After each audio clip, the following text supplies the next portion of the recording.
오늘 말씀은 우리가 읽고 잘 알고 있는 대로 하나님께서 큰 홍수로 이 땅에 심판을 내리시는 과정이죠. 모든 생명을 멸망하시는 이야기를 기록하고 있습니다. 하나님은 노아에게 방주를 만들라고 지시하셨습니다. 그리고 그 가족과 자신과 그 가족을 방주로 들어가라고 하셨죠. 뿐만 아니라 그 안에 이제 살아있는 생물들 중에 한 쌍씩을 구별하셔서 방주에 태우셨습니다. 이 방주 역사의 과정을 이렇게 짧은 과정으로 설명할 수 있겠습니까?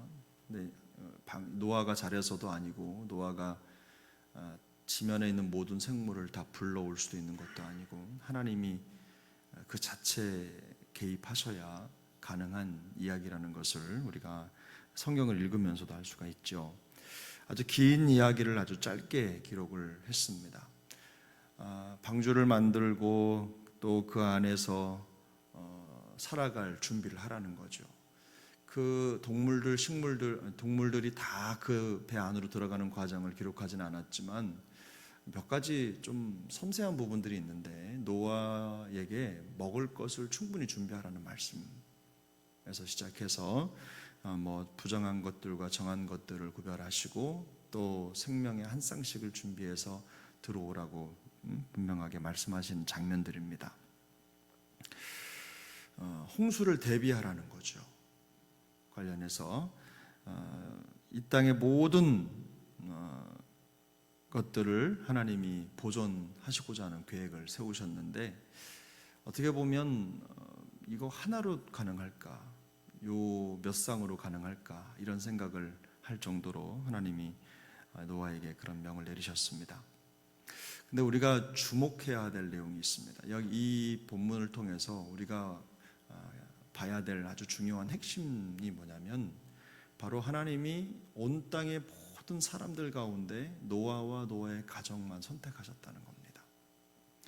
오늘 본문 18절을 보면 언약이라는 말이 등장을 하는데 이 성경 역사를 읽고 이해하는 가장 중요한 말이 바로 이 언약이라는 거죠.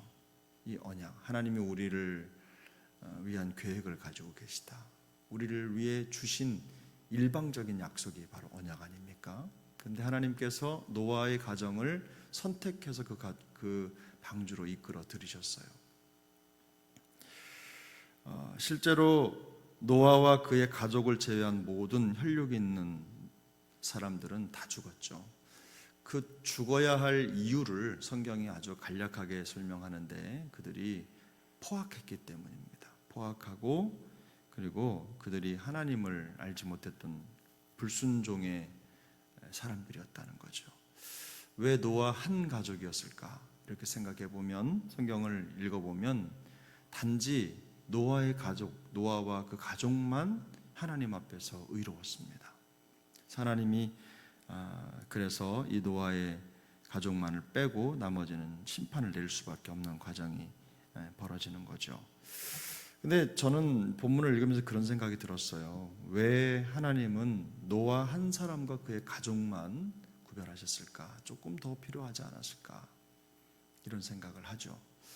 이제 이 일의 양을 생각해 보면 노아가 혼자서 그리고 가족이라고 해봐야 이제 노아와 또 함께하는 가족들 세 아들의 자부와 합치면 8명 아닙니까? 8명이서 이 모든 만물의 노아 방주 생활을 준비하고 진행해야 됐던 겁니다. 정말 벅찬 일이죠. 엄청나게 많은 일의 양이었을 것입니다. 노아에 대한 하나님의 말씀이 있고 노아가 그런 과정을 거치는데 노아가요 하나님께서 명령하신 그 내용을 다 준행했다는 것이 오늘 본문에 2번 등장하지 않습니까? 6장 마지막 절하고 7장하고. 그건 노아의 모습, 그 모습을 하나님이 평가를 하시는데 7장 1절에 보면 내가 이 세대에서 내가 내 앞에 의로움을 보았다 이렇게 말씀합니다. 이 세대 안에서 내가 너의 의로움을 보았다. 이것이 하나님께서 평가하신 노아의 모습이었습니다. 그리고 하나님이 왜 이 엄청난 일을 도모하시고 진행해 가시면서 단지 노아 한 가족이었을까? 하나님의 관점에서 보면요, 노아 한 가족이면 충분하다는 판단을 내리신 겁니다. 한 가족이면 충분하다는 거죠. 이 일에 대해서 우리는 얼마든지 이의를 제기할 수 있지 않겠습니까? 하나님이 왜 이렇게 나에게 일을 많이 맡기시느냐? 어떻게 나 혼자 이런 일을 할 수 있겠느냐? 이런 일이 가당키나 하겠느냐? 이런 생각을 충분히 가질 수 있는데, 성경에는 노아가 하나님의 말씀에 대해서 이의를 제기했다. 이 문제 가지고 앉아서 토론 좀 하자. 이렇게 하나님께 말씀한 흔적이 없습니다. 물론 그럴 시간도 없었고 하나님은 노아에게 그럴 기회도 주지 않으셨습니다. 단지 노아는 하나님 앞에서 어떻게 의로운 자로, 하나님이 선택할 만한 자로 인정을 받았느냐. 물론 그 이전에 말씀드린 대로 하나님의 언약이 있습니다. 그런데 노아가 하나님의 말씀에 절대 순종했다는 겁니다. 하나님은 그런 사람들을 통해서 하나님의 역사를 이루어 가신다는 거죠. 하나님의 명령에 준행하는 한 사람, 하나님이 그런 한 사람을 찾고 계시다는 거예요. 그럼 생각해 보십시오. 노아의 시대나 지금의 시대나 달라진 게 있습니까? 노아의 시대에는 하나님이 음성으로 말씀하셨고, 지금 시대는 우리에게 기록된 말씀이 선명하게 있습니다. 그때나 지금이나 달라진 게 없어요. 하나님은 우리에게 말씀하시고 우리는 그 말씀에 순종합니다. 하나님의 계획과 섭리와 역사에 대해서는 우리가 어떤 토를 달 수가 없는 거잖아요. 그때나 지금이나 하나님이 찾으시는 사람은 똑같습니다. 하나님의 말씀에 온전히 순종하는 사람을 찾으시는 거죠. 시대가 달라지고 수천 년이 지나도 그 원리가 변하지 않는다는 겁니다. 왜 한 가족이냐? 하나님이 보실 때 한 가족이면 충분했습니다. 이후의 모든 과정에 있어서. 사역을 하다 보면 그런 생각을 참 많이 갖습니다. 그 순종하는 한 사람이 참 중요하겠구나, 이런 생각을 저부터도 하고 있으니까요. 그게 바로 하나님의 역사를 이루어가는 과정이고 또 방법이다라는 거죠. 여러분 생각해 보십시오. 요즘 시대의 원리로 하나님이 노아를 선택하셔서 일을 맡기시고 그저 묻지도 않으시고 그냥 이렇게 선택해 그 일을 펼쳐가시는 과정을 보면요, 독단도 그런 독단이 어디 있습니까? 독재도 그런 독재가 어디 있습니까? 그런데 하나님은 당신이 계획하신 일에 우리의 의견을 물으시는 분이 아닙니다. 하나님은 완전하시기 때문입니다. 우리는 그저 하나님이 정하신 일에 순종하면 되는 거죠. 하나님은 그런 사람들을 찾으십니다. 그래서 사실 하나님의 말씀에 순종하는 우리의 역할이 이 세상 가운데 너무나 중요한 겁니다. 그 순종하는 한 사람을 통해서, 소수를 통해서 하나님이 그 모든 역사를 이루어 가시기 때문이에요. 이 세상 역사의 흐름에, 이 세대의 흐름을 따르지 않고 하나님의 말씀을 따라서 믿음의 걸음을 걸어가는 것, 순종을 드리는 한 사람, 그 한 사람의 영향력을 하나님이 인정해 주시고 사용하신다는 겁니다. 노아는 하나님의 언약과 계획에 대한 어떤 확실한 증거도 받지 않았습니다. 우리가 알고 있는 대로 이렇게 가면 이거 있을 거야 라고 하는 어떤 분명한 걸 주지 않았어요. 우리가 아브라함의 생애를 보더라도 그렇잖아요. 하나님이 여기까지 가면 이거 있어라고 하고 그걸 선명하게 보여주질 않고 한 번 나타났다 10년간 안 나타나시고, 이런 일들이 아브라함의 생애에도 있거든요. 그저 말씀하세요. 이렇게 해라, 이렇게 해라. 그러면 따르는 자의 입장에서는 답답한데도 하나님의 말씀 앞에 그저 순종하고 따르고 그 말씀을 따라서 그냥 묵묵히 그 길을 가는 겁니다.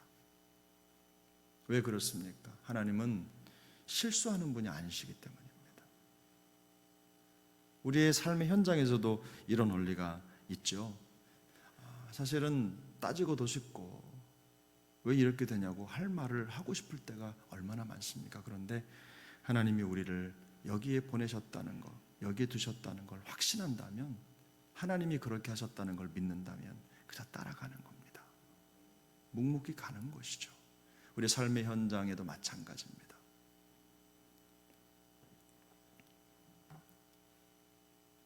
다시 말씀드리면 노아는 기록된 말씀이 아니라 들리는 말씀을 따라 걸어가죠. 우리보다 어쩌면 더 선명한 기준이 없는 겁니다. 한 번 말씀하시고 계속 들려주는 게 아니니까. 그 말씀 한 번 듣고 100년을 가야 되는 거예요. 근데 우리는 어떤 면에서는 선명한 하나님의 말씀이라고 하는 좌표가 있잖아요. 이 말씀을 따라서 가라고 말씀을 하시는 겁니다. 오늘도 주님은 우리에게 하나님이 인정할 만한 순종의 모습을 기대하고 계신 겁니다. 그런 한 사람을 통해서, 한 가족을 통해서 당신의 역사를 이루어 가신다. 한 사람이 중요한 겁니다. 마태복음 7장 21절은 이렇게 말씀하죠. 나더러 주여 주여 하는 자마다 다 천국에 들어갈 것이 아니요 다만 하늘에 계신 내 아버지의 뜻대로 행하는 자라야 할지니라.